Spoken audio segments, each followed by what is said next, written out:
আমরা আগে দেখেছি অ্যারো সাইজ ছোট বড় করা টেক্সট এবং এক্সটেনশন লাইনগুলিকে আমরা কমিয়ে বাড়িয়ে নিয়ে অবজেক্ট থেকে অফসেট দূরত্ব ঠিক রাখা। এখন আমরা দেখব ডাইমেনশনের জন্য আমরা কালারগুলি কিভাবে টেক্সটের জন্য আলাদা কালার, ডাইমেনশন লাইনের জন্য আলাদা কালার এবং এক্সটেনশন লাইনগুলির জন্য কিভাবে আমরা আলাদা কালারগুলি চয়েস করে নিয়ে ডাইমেনশনকে আরও সুন্দর করে তুলতে পারি। আমরা মনে করি ডাইমেনশনের টেক্সটকে অন্য কালারে নিয়ে যাব, তখন আমাদের এই কাজটি করার জন্য কমান্ডে লিখতে হবে DIM, সংক্ষেপে ডাইমেনশনকে ডাইম লিখলাম।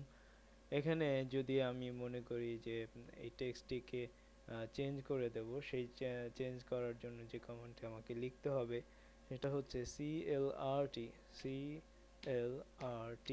লিখে এন্টার ক্লিক করলে নিউ ভ্যালু। আমরা এখানে নিউ ভ্যালু যদি চাই 50, অর্থাৎ কালারের চয়েস 0 থেকে 256টি আমরা কালার পাবো AutoCAD-এ। যে কোনো একটি সংখ্যা লিখলে সেই কালারটি আমরা চয়েস করব এবং এন্টার ক্লিক করব। ডাইমেনশন আসবে, আবার আমরা আপ লিখব, লিখে এন্টার ক্লিক করলে সিলেক্ট অবজেক্ট, আমরা অবজেক্টকে সিলেক্ট করব যে অবজেক্টে চাচ্ছি। এন্টার ক্লিক করি, অর্থাৎ 50 নম্বর কালারে যে 50 নম্বরের যে কালারটি আমরা সেটা টেক্সটে পেয়ে গেছি।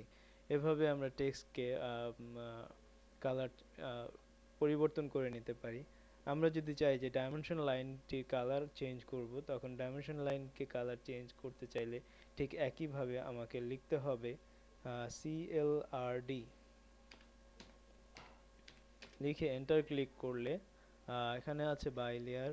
আমরা যদি বলি যে 25 নম্বর কালারটি আমরা চয়েস করব, লিখব 25, লিখে এন্টার ক্লিক করব।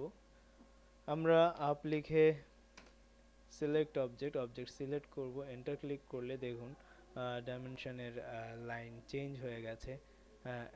এখন যদি আমরা ডাইমেনশনের এক্সটেনশন লাইনগুলিকে চেঞ্জ করতে চাই, তখন আমরা কমান্ড লাইনে ডাইমেনশনে আবার লিখব CLRE, লিখে এন্টার ক্লিক করলে আমরা এখানে কালার চয়েস করে নেব। যদি আমরা বলি যে কালার হচ্ছে 125, সিলেক্ট করে এন্টার করলাম। এখন আপ লিখে এন্টার করলে সিলেক্ট অবজেক্টকে সিলেক্ট করলে দেখুন কালার চেঞ্জ হয়ে গেছে।